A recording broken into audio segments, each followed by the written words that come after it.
Bonjour à toutes et à tous.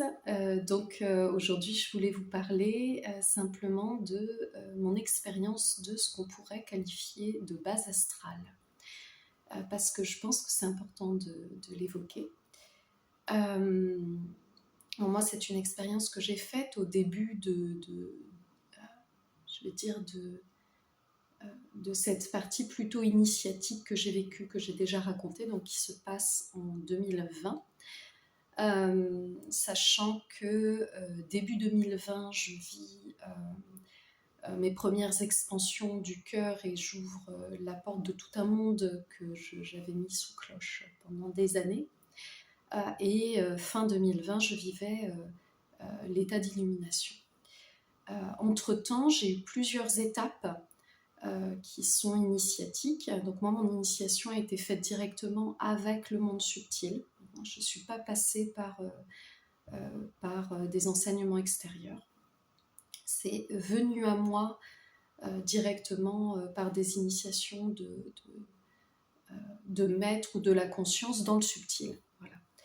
Et dans cette initiation, plusieurs expériences, plusieurs appels à travailler sur le souffle, à découvrir et à développer des capacités énergétiques, etc. Et dans cette initiation, il y a une part très importante accordée à la peur. Qu'est-ce que la peur? Comment ça agit en nous de manière inconsciente? Et comment on va transcender la peur pour pouvoir vivre cette expérience du soi, c'est-à-dire cette dissolution de nos constructions égotiques pour pouvoir se révéler dans l'unité. Enfin, en tout cas, c'est mon initiation, c'est ça. Et dans ce lot, il y a cette confrontation à nos peurs.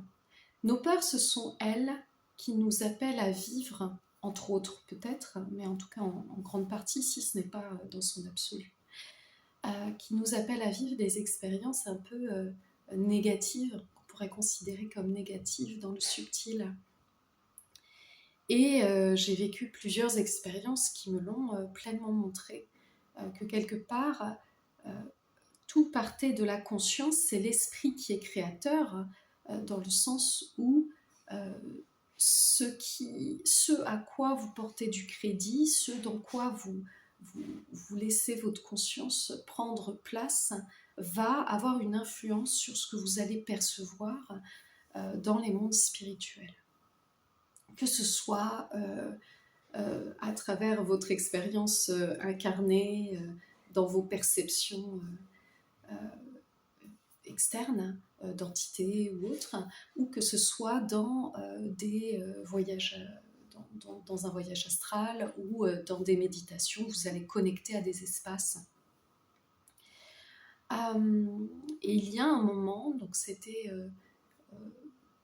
en tout cas, il y a eu plusieurs moments dans ces 8-9 mois d'initiation très intense et active où j'ai été confrontée à mes peurs, d'abord aux différentes peurs qui sont liées au vécu personnel, hein, la peur d'être abandonnée, d'être oubliée ou ce genre de choses-là, mais aussi la peur de la mort. Et la peur d'être enseveli, d'être attaqué, ou ce genre de peur-là, peu importe ce qu'on en dit, derrière il y a toujours la peur de la peur, elle est initiale,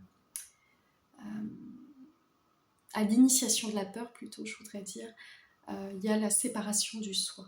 C'est ce qui génère quelque part l'obscurité qui est symbole de l'inconscience. L'obscurité, ça désigne pas le mal. Il n'y a pas de jugement de valeur, ça désigne l'inconscience. Mais dans l'inconscience, on se fait du mal. On vit des expériences qui sont douloureuses. Et pourquoi? Parce qu'on est coupé du soi. Le soi, c'est l'amour divin. Et donc, j'ai vécu une expérience où mon corps était dans un état méditatif, mais extrêmement profond. Donc, quelque part, on est complètement détaché du corps, on n'y a plus de notion du corps. Et mon esprit s'est retrouvé, à un moment donné, appelé à descendre. pas si c'est une descente, mais c'est une sensation de descente, en tout cas apparaître dans un monde de totale obscurité. Et totale obscurité où il y a quelque part des entités qui sont dénuées de lumière. Dans cet état-là, ce que je vois, c'est que je suis entourée d'entités dénuées de lumière. Et ce qui est, alors je reviens un petit peu rétrospectivement, ce qui est intéressant, c'est que personnellement, quand j'étais petite, donc j'avais des capacités médiumniques et je vivais dans une maison, une très grande maison, qui avait pour une partie 400 ans et pour une autre 3 siècles. Et dans cette maison, je ressentais énormément les entités. Puis j'étais isolée, parce que j'étais à l'autre bout de la maison. Mes parents étaient à l'autre bout. Et sous ma chambre, il y avait la cave. Et à côté, il y avait le grenier. Donc c'était un endroit pas très rassurant. Et je vivais beaucoup, beaucoup d'expériences comme ça, où je ressentais comme des entités. Enfin, pour moi, c'était des monstres. Mais j'ai eu des frayeurs très intenses dans l'enfance. Et ça m'a poursuivi un peu toute ma vie, c'est-à-dire que même si en grandissant, j'avais rationalisé, ça n'existe pas, évidemment, parce que dans ma culture, ça n'existait pas. J'avais quand même cette peur qui restait du noir. Donc, dans cette initiation, j'ai été face à cette peur du noir, à cette peur des fantômes, des entités, des monstres. Et sauf que là, je réouvrais toutes mes capacités. Et en tout cas sans les nier. Et donc j'ai été face à cette peur de manière régulière, puisque j'ai de nouveau canalisé, réouvert la porte à ma médiumnité tout simplement, et donc j'ai pu toucher différentes formes d'entités qui correspondaient à mon état vibratoire. Et dans ces initiations, on a évidemment des états qui sont très variés, puisqu'on nettoie nos mémoires traumatiques, et donc c'est l'ascenseur. On fait des va-et-vient entre du positif et du négatif, etc. Donc j'ai été face à ça, et je devais apprendre à l'accueillir sans avoir peur que ça me m'ensevelisse. C'est pas le mot, mais c'est le mot qui me vient spontanément.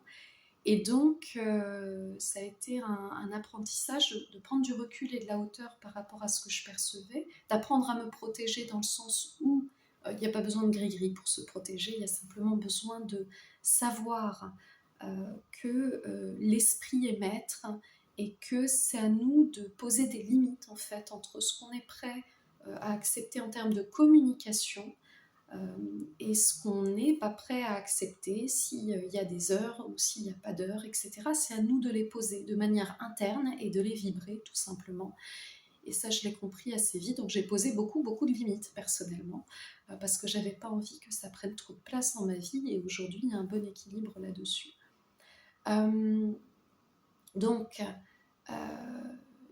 il y a toutes ces... donc j'ai été face à ça, cette peur de l'obscurité, cette peur du monde subtil, comment on prend de la hauteur par rapport à ça, comment on se protège et comment on peut interagir avec ce monde pour pouvoir comprendre comment il fonctionne et ce que ça peut nous apporter de notre vivant.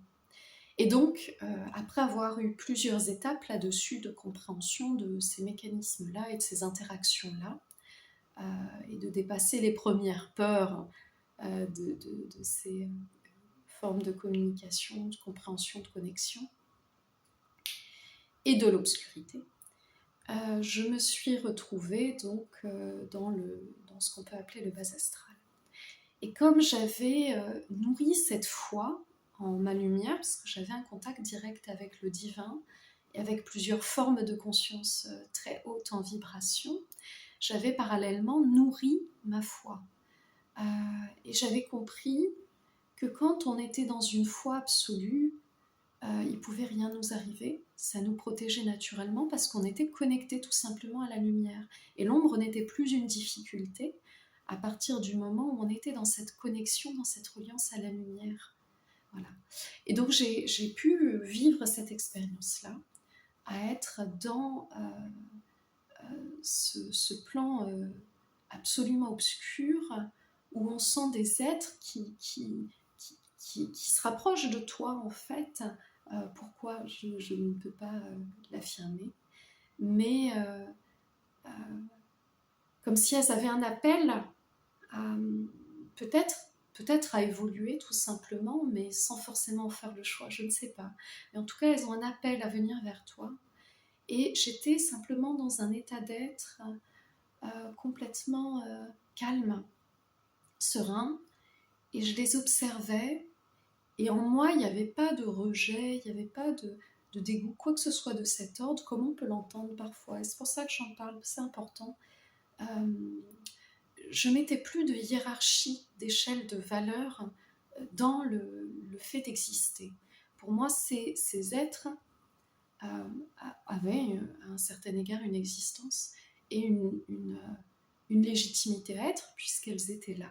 Je vous le dis avec des mots accessibles, mais en soi, ce que je veux dire, c'est que pour moi, elles n'étaient pas moins ou plus, c'était juste un autre plan d'existence. Et je les ai regardées avec paix, avec calme. J'avais même pas envie de partir ou autre. Je me sentais pas du tout ni en danger, ni en mesure d'être atteinte. Et j'ai simplement fait grandir ma lumière, c'est-à-dire j'ai connecté à ma foi, au divin, après un instant dans cet état de calme et d'observation. Et quand j'ai fait grandir cette lumière, donc je me suis vue complètement rayonner, illuminer l'espace, et ben ces êtres avaient l'air un peu effrayés et se sont mis en retrait en fait, se sont éloignés, euh, comme si la lumière était trop importante pour ces êtres. Alors après, l'interprétation qu'on peut avoir pour l'instant, je n'ai pas envie de trop rentrer là-dedans. Pourquoi ces êtres auraient peur de la lumière? Peut-être parce que elles ne s'autorisent pas à y aller, peut-être parce que... Pourquoi ces êtres sont dans ce plan vibratoire? Qu'est-ce que sont ces esprits? Parce que pour moi, une entité, c'est quoi? À la base, c'est un esprit, c'est-à-dire un corps de conscience. Voilà. Et avec plusieurs configurations différentes, tout simplement. Et donc je ne sais pas, en tout cas je ne vais pas me prononcer là-dessus. J'ai vu énormément de théories. Je sais que quand je dis je ne sais pas, on pense que je suis mal informée. On m'a déjà repris en disant dans des vidéos mais c'est que tu connais pas ci ou tu connais pas ça. Si. C'est pas que je suis mal informée, c'est que je me garde parfois d'interpréter. Et je pense que c'est important de rappeler que on vit des expériences, déjà on a des filtres dans nos expériences. Et on vit des expériences, on a tendance très facilement à les interpréter et à mettre des jugements de valeur dessus. Et je pense que c'est important de prendre de la hauteur dessus et de se dire, c'est peut-être ça effectivement, mais peut-être que mon interprétation n'est pas forcément la réalité et que je ne vois pas le potentiel de possibilités devant moi. Donc, je n'ai pas envie de m'enfermer dans une croyance et c'est pour ça que je dis régulièrement que je ne sais pas. Tout simplement. Parce que il peut y avoir plusieurs idées, plusieurs hypothèses, mais finalement, je n'ai pas d'éléments qui affirment de manière ferme que c'est absolument la vérité. Et de toute façon, dans ces expériences-là, à l'heure actuelle, on ne peut pas. On peut donner du crédit à nos expériences parce que ça nous tient à cœur, mais on ne peut pas affirmer que c'est la vérité. Et personnellement, j'ai une vision qui exprime que dans ma vision, l'esprit a la possibilité de créer énormément de potentiel, enfin une infinité de potentiels qui sont peut-être une infinité de variations de vérités possibles.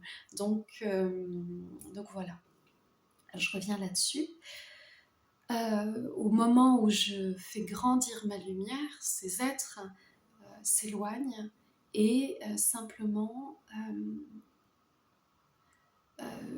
je remonte entre guillemets parce que je sens une ascension en fait. C'est pas une descente et une montée verticale, c'est une ascension.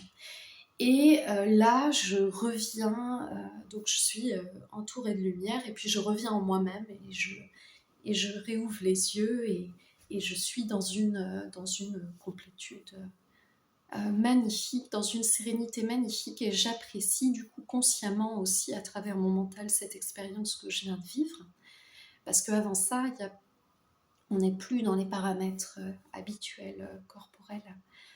On est dans un état d'être qui est complètement différent euh, de l'état de la pensée. Mais quand on revient pleinement à soi, on revient dans ce système-là, et ce système-là peut se réactualiser. Encore une fois, pour moi, le mental n'est pas un frein. Quand on sait le mettre en suspens, il est un atout qui peut être au service des autres expériences dans le lâcher-prise. Mais on le fait évoluer. Et donc, cette expérience a été une très belle expérience, parce que quand on est dans la grâce, quand on est dans la foi, il n'y a plus d'ennemis. C'est pour ça que je raconte cette expérience sur le bas astral, parce que beaucoup de personnes ont peur de ces plans, se sentent en danger, se sentent... Alors je ne dis pas qu'il faut s'amuser avec ça, c'est pas du tout ce que je dis. Ce que je dis, c'est que tous ces plans nous parlent de quoi? De nos peurs, de nos culpabilités. Quand on parle de démons, de quoi nous parlent ces démons? De nos propres démons intérieurs, en fait. Voilà. De notre hiérarchisation du bien, du mal. C'est de ça que ça nous parle.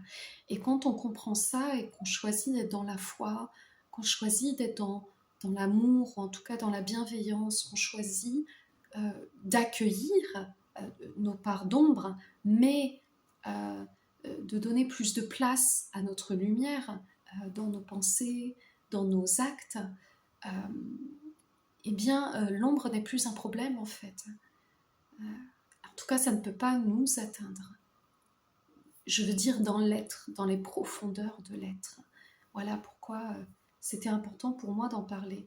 Et les personnes qui appellent à elles des entités ou des vibrations qui sont basses, si elles sont dans la foi, j'ai plusieurs autres expériences que je pourrais raconter à cet égard, parce que ça m'est arrivé plusieurs fois, d'être face à des formes de vibrations qui sont très inconfortables, voire même qui pourraient faire peur. Mais quand on reste dans la foi et dans la lumière, ça se dissout, en fait. C'est plus grand. Voilà. Alors après, pour avoir nourri cet accès à la foi, à la lumière, alors il y a des personnes qui l'ont assez naturellement, mais c'est rare. Il faut quand même certainement avoir fait un travail sur soi, de dépassement de soi, de dépassement de ses peurs, de dépassement de ses blessures, et du pardon. J'en ai déjà parlé. Quand on n'a pas cette faculté absolue à pardonner, à transcender, à aimer, tant qu'on reste dans la faute c'est l'autre, l'ennemi c'est l'autre, évidemment on est coupé de la lumière. Parce que la lumière, l'amour universel, en tout cas cette lumière divine dont je parle, elle est absolue, elle ne fait des différences entre aucun être de la création. Tout fait partie de la création. Voilà. Une autre fois, je me suis retrouvée face à la Kali qui tire la langue. Là. Je ne sais pas si vous voyez de laquelle je parle, donc on est dans l'hindouisme. Je me suis retrouvée, donc j'étais en méditation profonde, et là, alors évidemment, dans ces moments-là, je me suis retrouvée, on pourrait se dire c'est de l'imagination ou c'est du rêve, mais c'est pas du tout vécu de cette manière-là. C'est vécu vraiment aussi fort qu'une réalité. Notre esprit est connecté à un autre plan, et on le vit aussi fort que notre réalité matérielle, voire même parfois plus intensément, plus fort, plus consciemment que notre réalité matérielle. Donc je me suis retrouvée face à ce démon-là, et qui avait un aspect, oui, absolument démoniaque. C'est le mot, et très, très affreux. Et Alors, je me souvenais pas l'avoir déjà croisée visuellement comme ça. C'est après coup que j'ai vu à quoi elle correspondait. Euh, mais, euh, mais elle correspondait parfaitement aux représentations euh, hindouistes. Et donc, cette manifestation qui cherchait à m'effrayer, je l'accueillais avec beaucoup de douceur, de calme, de détachement. Je l'observais comme si elle n'était pas face à moi. C'est-à-dire, il y avait une telle distanciation que ça ne générait aucune émotion. Et simplement, l'observateur en moi, curieux, se disait, tiens, quelle forme de manifestation intéressante. Et je l'observais et ça fait un peu comme une épreuve test. Donc c'est assez marrant. Donc là, j'étais assez avancée sur mon parcours. C'était après mon illumination. Donc j'étais dans une très grande tranquillité par rapport à ça. Et donc elle s'est transformée en rose. Et c'était magnifique à voir. Voilà. J'ai vécu d'autres expériences. Je ne sais pas s'il est très sage d'en parler parce que euh, ça touche à des sujets un peu plus délicats puisque ça vient toucher le corps physique. Euh, mais où le mécanisme de toute façon est le même, c'est-à-dire, si vous êtes dans la foi, dans votre lumière, voilà, c'était une incorporation, je le dis parce que du coup ça va générer des questions. Donc c'était une incorporation vraiment pas sympathique parce qu'on a l'impression de perdre le contrôle. J'en ai eu très peu et je suppose qu'à cet instant-là, j'étais pas assez protégée. J'étais euh, dans une situation où j'ai suivi quelqu'un tout simplement qui n'avait pas la même vision et qui ouvrait beaucoup de portes et c'était une expérience, hein, tout simplement. Et donc j'ai laissé une porte ouverte en moi et j'ai vécu une incorporation qui a commencé à toucher mes circuits et c'était très clair que je perdais le contrôle. Donc ce que j'ai fait, c'est que je me suis mise en stand-by. Je me suis mise en... C'est comme... comment dire? Là, je mets mon corps complètement au repos, c'est-à-dire mon esprit ne s'occupe plus de gérer le corps. Je me mets comme en état d'hypnose, complètement en veille au niveau corporel. Et là, je connecte à des plans de lumière particuliers et j'appelle ces plans de lumière à venir résoudre cette problématique-là. Et avant d'en arriver là, j'ai eu un petit moment de panique et où cette personne qui m'accompagnait euh, exprimait qu'il fallait laisser faire, etc. Et pas du tout. Je sentais que c'était pas du tout ce qu'il fallait faire.